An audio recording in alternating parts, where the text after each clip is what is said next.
So again, he's saying the supreme wisdom is not to grasp onto anything, outer or inner, as the self. I mean, this, of course, is the genuine realization of this, is the peak of Buddhist wisdom, to recognize the empty nature of all phenomena.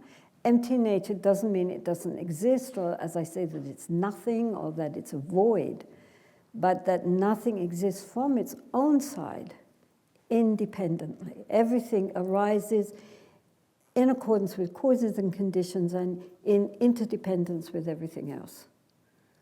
And to actually recognize that within ourselves on our own mental framework and outwardly manifesting in all external, seemingly external phenomena, is considered to be the absolute ultimate wisdom, to recognize that nothing is solid and really existing from its own side.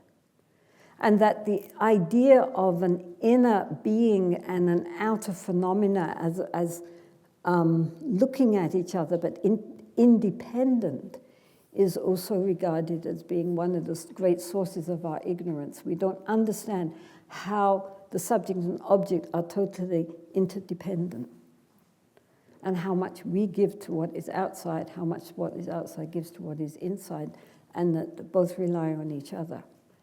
And they're two sides of the same coin. We think that outer things are completely separate from what's going on inside. We don't understand how they're just a way of looking in a mirror. So if we realize that, not just intellectually assent or disassent, but if we actually experience that, then that is regarded as seeing things as they really are, and not the way our ordinary conceptual thinking mind presents things to us. In Buddhism, there are two truths. There's relative conventional truth and there's ultimate truth. And both are true. I mean, for example, if this table, on an ultimate level is empty and is like space and energy, and quantum physics would say that's true. It's not this solid thing which we see. But nonetheless, if I hit somebody with it, they would bruise. And so on however much I may think empty, empty, empty, if I bashed you with it, you would know it. And so there's a relative truth as well as an ultimate truth. And so, of course, there are times when if one is in a state of ultimate truth, even if somebody hit you with a thing, you maybe wouldn't bruise. But on the whole, we have to live in both worlds. And ultimate truth doesn't deny relative truth. I mean, even the most realized masters, even the Buddha, had to go on alms round every day in order to eat, right?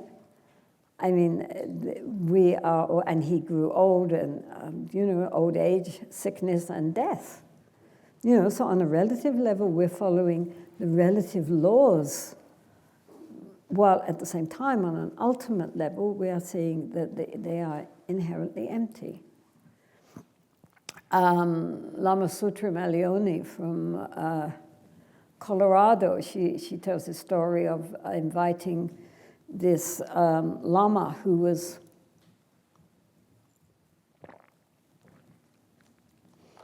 famous for putting his footprints and handprints into rock.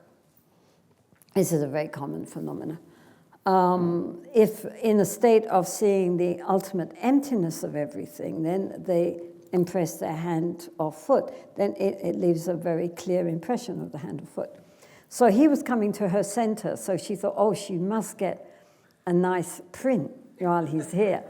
But then she thought, I don't want to be too greedy, so I'll just find a little stone, and not a whole hand print, but a little stone at least. I'll get a thumbprint.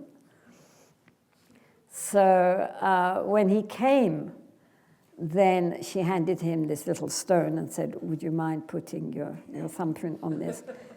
And he said, why didn't you find me a bigger stone? Then you could have had the whole hand. And he said, I thought, we don't want to be presumptuous. So then he did put his thumbprint on it. So she has this stone with a very clear thumbprint. You can see the walls and everything on it. But nonetheless, when he walks along the ground, he doesn't sink in it, right? I mean, he's still mostly functioning in relative truth, but he can summon ultimate truth if he needs to.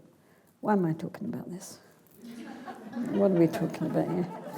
Okay, so the supreme wisdom is not to grasp on anything as a self, meaning anything as being self-existent from its own side. That everything arises in emptiness and interdependence. That nothing from its own side, not even an atom, exists except in interdependence with other atoms and other causes and conditions. Nothing from its own side is self-existent. Everything arises in conditionality with everything else. So that is called emptiness.